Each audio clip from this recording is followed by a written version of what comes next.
Hello and welcome, this is Cheryl. Thank you so much for joining me today. Today I'm going to create some stenciled and embossed cards using this Bold Peony stencils and embossing folder from Lisa Horton Crafts. I just got this one and I absolutely love it. This stencil has 9 different layers to it, so you'll see me pause a few times in this video as I'm trying to figure out what colors to do it.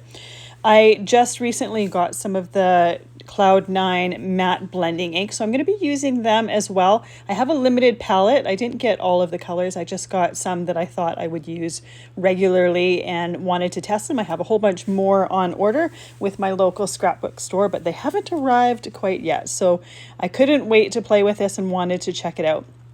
So like I said, this stencil set has 9 different layers to it. I am using the Lisa Horton Tacky Mat and using some Hammermill Cardstock to do my stenciling on. I have a half a sheet here, so it's 5.5 by 8.5. I'm going to be cutting it down before creating my card. So the colors of the Cloud9 matte blending inks I'm going to be using today are Straw Hat, Loganberry, Rhubarb Jam, and Strawberry Sundae, as well as Garden Sage and Anthracite. Now Anthracite looks black on the ink pad cover, but when I swatched it, it really has a dark green tone to it. So I'm going to be using it for the greenery for some of these layers. I'm just going to use it with a little bit lighter hand so that it doesn't look too dark. I only have actually I have 3 greens, but one was a little bit too bluey for the look that I was going for. So I'm just going to be working with the 2 greens mostly. I'm also going to be introducing some Cloud9 interference inks. If you've watched any of my previous videos, you know how much I love these inks. And so when I get to my last few layers of these layering stencils, I'll be using some of those in this image just to add a little bit of extra shimmer to it. I just have regular ink blending brushes, and I'm also bringing in some detailed ink blending brushes when I go to use the interference inks.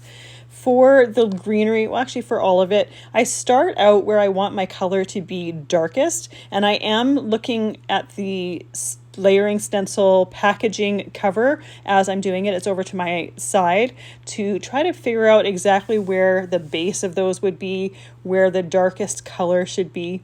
Some of the layers I'm going to be doing just a lighter hand, and some layers I'm going to be doing a heavier hand with similar colors or the same colors.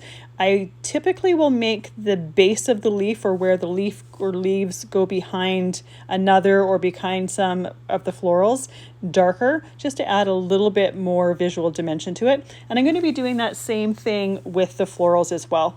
I'll be doing the darker colors towards the bases of the petals or the centers of the flowers. For my first layer for the florals, this is where I'm using that Straw Hat. It's a tan color, but it's got a pinky tone to it, so I thought it would be perfect for this. Like I said, I just got some of these ink pads, so this is my first time using them. They're very similar to oxide pads in the fact that they are a dye and pigment blend. They have like a really smooth chalky finish to them, and they're nice and creamy, so they do blend fairly well. You'll notice when I open up my pads, again, this is the first time I'm using them, there's a little bit of lines on them, I'm guessing from when they were inked, when they were manufactured. That goes away as soon as I start doing some of the ink blending on the top. Here I had a hard time finding a brush that didn't have a lot of dark colored ink on it, so I just used my tan brush. So the first few ink blends with it, you'll see more of a tan color, but as I work through it, I get more of a pinky tone, which is a perfect base for the rest of the flower. In this video, I'm going to be doing 2 different cards. The first one, as you can see, is on a white base. The second one I'm going to do on a black base. But for the black one, I'm not even going to use the layering stencils. I'm only going to emboss that black cardstock, and then I'm going to use the interference ink pads to color in those areas. And I love the look that you get with the interference on black as opposed to white. Like, I love the look of the 2 of them. On white, you get some bright color tones with a little bit of interference or mica shimmer, and on black you just get that mica shimmer. But there's some fun things that happen, and I'll share that with you a little bit more when we get to that part. Next, I'm going in with that anthracite, and I'm going to be light-handed with it until I get a clear idea of how much ink is going onto my brush. It's easier to add more ink if I'm a little bit too light, not so easy to take it off. And you may notice that I did get a little tiny bit of that color on the tips of the flowers. I wasn't necessarily being very careful with it. So next time when I have layers like this one here where I have parts of the flower and parts of the greenery, I will be a little bit more on the careful side just to make sure that I don't get any on my florals. The other thing I'll do, as I'm doing right here, is I'm taking a soft cloth and I'm just wiping off the excess ink that is on my stencil so that I don't pick any of that up as I'm doing each layer. This one here is the Loganberry, and I love this pink tone. It's almost like a dusty rose color. It's absolutely beautiful. So you can see how easily this color is blending. I'm staying darker to the base of the petals and lighter to the top part of the petals. This next layer has a little bit more detail for the first parts of the flowers that I did, and I'm using that Loganberry again. I noticed that when I did circular ink blending, I didn't really like the look as much as when I was just kind of flicking my brush up. I got a really cool look to it. This particular part of the stencil has really fine lines to it, so when doing it in a circular motion, the brush was pretty much moving those lines around, and by just using my brush and kind of flicking it out from the base of the petal, not only did I like the blend better, it just created a really cool effect. I'll do a little bit from the top of the petals too, but most of it is from the base of the petals. And this way I get more color on the base of that petal. And I really liked the end result that gives. So when I started doing this layering, I just lined the top and the left side of my stencil with the top and the left side of the paper edge, not including that little bump out that has the holes in it. If you have the Ultimate tool, which is a Lisa Horton stamp positioner or stencil positioner tool, those will fit on pegs with that, and it makes the layering even easier. I don't happen to have that tool, so I'm just using it by lining up the top and the left hand side. For this particular layer, I'm using the Strawberry Sundae one. It's got more of a red tone than I would like because I'd rather that these flowers be a little bit more pink, but I'm just being a little bit more light-handed with it. This is the base layer for these particular parts anyways, so I will be going over at least the center of that main flower, I believe some more of them, with other colors just to get that red tone a little bit off of there. Preferably, I would have loved to use a third pinky tone with it, but like I said, I'm working with what I have. Now I'm starting to bring in the interference pad. So this one here is Sweet Treat. On lighter colors, it has more of a yellow tone, and then on black cardstock, it has more of a pinky corally tone. So because I have that white cardstock underneath there and that red base, we're going to see a little bit more of that yellow tone. But when you tilt this in the light, you'll see some beautiful pinky shimmer to it. So it's absolutely gorgeous.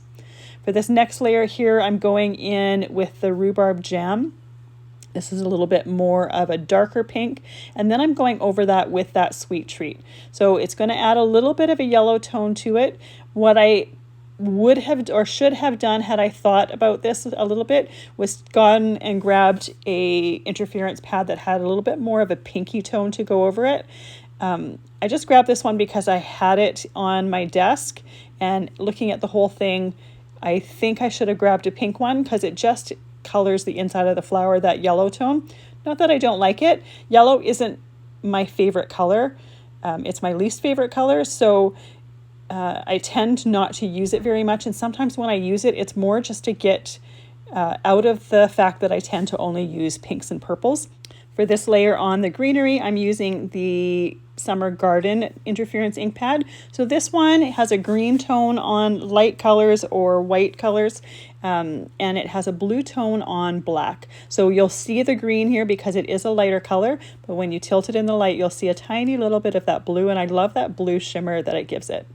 I have detailed ink blending brushes for this, and I'm just kind of going along with the lines of the stencil. This one, as well as some of those floral ones, have really, really thin lines, and I don't want my brush moving that stencil around as I'm doing my stenciling. So by going along the lines of the stencil, or with the grain kind of, it helps to just get that ink down but not move those pieces of that stencil. Now this Summer Garden pad is very juicy because I just re-inked it, but I am trying to be a little bit on the lighter side with it so that I have a little bit more control. This last stencil here, I'm going to go in with a completely different color. I'm doing the warm Chestnut, which is another interference pad. This just adds some little tiny details to those florals and a little bit to the greenery. It has more of a burgundy, like chestnut color almost to it, so it'll work well with both. Again, I'm using a detailed ink blending brush here, and I'm moving with the grain of the stencil because these areas are really, really tiny. By using a large ink blending tool, I think the brush or bristles of the brush wouldn't really get into those stencil areas because they are quite small. So by using a detailed ink blending brush and then going with the lines on the stencil, I can get it stenciled a little bit more easily. Here I am being a little bit more heavy-handed simply because of the small areas that gives. I don't want to be too light and then not get the stencil or the ink going down into the stencil. And I did only the interference ink pad here, but what you could do if you wanted is take some of the darker tones from the florals from the Cloud9 matte blending inks and then go over top of it with the interference. If you wanted a little bit more of that color tone, I would just take that soft cloth and dry off the stencil ahead of time. So I am going to set that aside to dry for just a couple minutes. It does dry really quickly, so you don't need to set it aside to dry for very long, but I do put it or set it aside for a couple minutes. Before I do my embossing, I'm just going to trim that down, and I trim it down to the edges of the stenciled image. There's no need to have any of those areas that are beyond that because they would be cut off anyways. And even this piece is going to be cut down to fit on an A2 card. So once I've lined my image up, and it's really easy to line up, I do use some of the Best Ever Craft tape in order to hold it in place. This way I can make sure that that piece is not going to move on me while I'm grabbing my machine and getting the proper layering.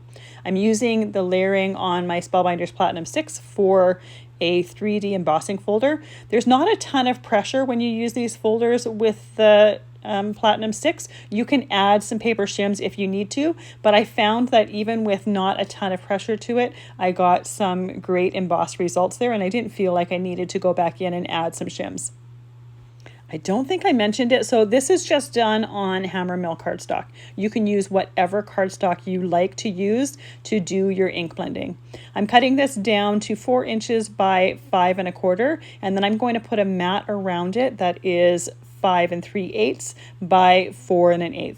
Now I don't happen to have any cardstock that's the dusty rose color, so I'm going to customize some cardstock for it. Before I do that, I'm just adding some dots of stickles on the center of the flower. This is just dots, so it's going to dry really, really quickly, and it's going to just add a tiny little bit of sparkle. So here's my hack if you don't happen to have cardstock that's going to work perfectly for the ink colors that you just used. Just grab that pad that you want that color and then use it just around the outside edge. It doesn't need to be the entire piece of cardstock because most of that's going to be covered anyways. It only needs to be around the outside edge at a little bit wider than the mat that you're creating. And for this card, the mat is like 1/8 of an inch. So, or really it's a 1/16 of an inch because it's 1/8 of an inch bigger than this embossed piece. So you really don't need a ton of ink there. I did wipe my surface off and clean up that ink, but you could use a spray bottle and some mixed media cardstock and use that to create a background if you want. For my sentiment, I'm using the Best Wishes and Thanks extra large sentiments. And once again, because I don't have the perfect shade of cardstock, I'm just taking some more of that Hammermill cardstock, using a couple of the pads that I used for the image, and I'm just putting the ink onto that cardstock directly from that pad. So for this one, I used the straw hat and the anthracite, and I'm using one of those sides for the shadow of the sentiment and one for the scripty part of the sentiment. So it's going to blend in perfectly, or it's going to coordinate perfectly with the colors that I used on the card. And this is something that I do quite regularly because you don't always have the perfect cardstock color, especially if you're using some ink pads that have really unique color tones to them. So by doing this, you ensure that you're going to have an absolutely perfect match. Most times I do this with the Cloud9 interference ink pads because I find that they are quite challenging to find the perfect cardstock that's going to work as a mat. So by doing this trick around your mats for those, you're going to have not only the perfect color match, but you're also going to have those shimmery interference properties, which are also going to coordinate with those details of your image for your card. I'm using some Barely Art glue in a fine line bottle. I love using liquid glues because it gives you that wiggle room. It gives you some time to move and shimmy things in place. And by having it in a nice fine bottle, I can use as much or as little as I need for the particular thing that I'm gluing down. There's very few times that I don't use a liquid glue. It doesn't warp the paper, or this one doesn't anyways. And I just love having the ability to customize how much I need. And I find that the liquid glue goes such a long way that it's very economical.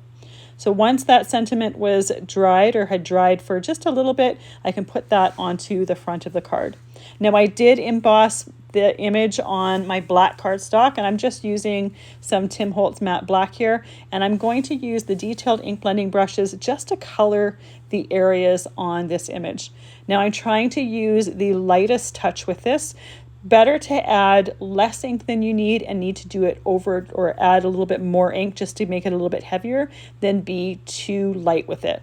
Now, once again, my summer garden pad here is very juicy because I had just re-inked it. I would prefer it if it was slightly drier, just so that I would be able to get a little bit less ink going down, but that's okay. So remember how I said that it showed green on light cardstock and blue on black? You can see here that as I'm using this ink pad on the black, I'm getting more of a blue tone, which is what I wanted to begin with, but I am going in and taking Lavender Fields ink pad, which shows up green on dark cardstock, and I'm going over some of that blue. So I'm going to see some of the blue from the Summer Garden pad, but I'm going to mostly see the green from the Lavender Fields. And it does go right over top of that blue, so I don't have to worry about that blue showing through, but I am leaving some blue there because I want to see some of those blue tones to it. I think it just gives it a really cool look, and by leaving it there, it just makes it look a little bit more interesting.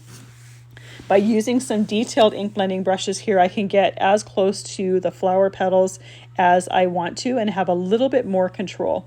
It does take a little bit longer to do the background this way because I'm using the detailed ink blending brushes, but because I have control, I'm going to have an image at the end that's going to have a little bit more detail than if I were using some larger brushes and not able to get that detail. Next, I'm going in with the Sweet Treat, and this is the one that showed up yellow on light cardstock, and then on the dark cardstock it's going to have more of a pinky corally tone. So once again, I'm being lighter handed because it's always easier to add extra ink if I want some more ink on there. I'm starting at the base of the petals and then flicking my way out. Just the way the light is hitting it, you can't see as much of that pink as you can in real life. In real life, you can see it a lot more. It's a lot more prominent. You definitely can see a lot more of the green because, or the green and the blue, because those ink pads were a lot juicier than this one here. But I love having ink pads that are a little bit drier, especially for this, because you have a little bit more creative control. So some of the petals I'm going from the base to the top, and then, well, actually all of them, I'm going from the base to the top, but then I'm also hitting the petals at the top of the petal or the end of the petal, the tip, and then going back in, just because I wanted to have a little bit more color to it. This will work with any of the colors of interference inks. You're just going to see the color on the left side of the pad cover on top of that black. Any of the color from the right side that shows up on the light is the dye ink. So it just seeps into the cardstock, and dye inks are transparent, so you're not going to see that color. The only time you see a little bit of that color is when your ink pads are juicy. When you first put some of the color down, you'll see just a tiny little bit of that color, but it seeps into the cardstock and goes away completely. The other time that you'll see this is if you put some mediums on top of this. So later on, when I have my image done, I'm going to put some dots of stickles in the center of the flower. And at that point, I have some Sapphire gold on the center of the florals. So really all you see is the gold. You don't see the sapphire. But when I go and put the stickles down on there, it brings up the stickles, rehydrates the ink, and you see the blue seeping through it. So the dots of stickles turn a little bit up on the blue tone because it rehydrates some of that ink and it creates a really cool look. Another time that you would see that, and I'm not doing it on this particular card, is if you were to use some liquid pearls or white Nouveau drops or something like that. Once again, that would rehydrate the dye ink, and those will often pick up some of the dye ink color. So you get a little bit of that color seeping through, which gives it a really cool look. If you haven't seen it, I have a video that I posted, I want to say I posted it in June sometime, that is from the Sealed Botanical Collection. I'm not sure what the video was called, but I used some interference inks on the mushrooms, and then before I finished my card, I used some white Nouveau drops, and it picked up some of the dye ink color and changed the color from white to, I think it was blue. So it created a really cool look to it. So it's just something that you can have fun with these interference inks. Just a different way to add extra texture and some extra details to your cards.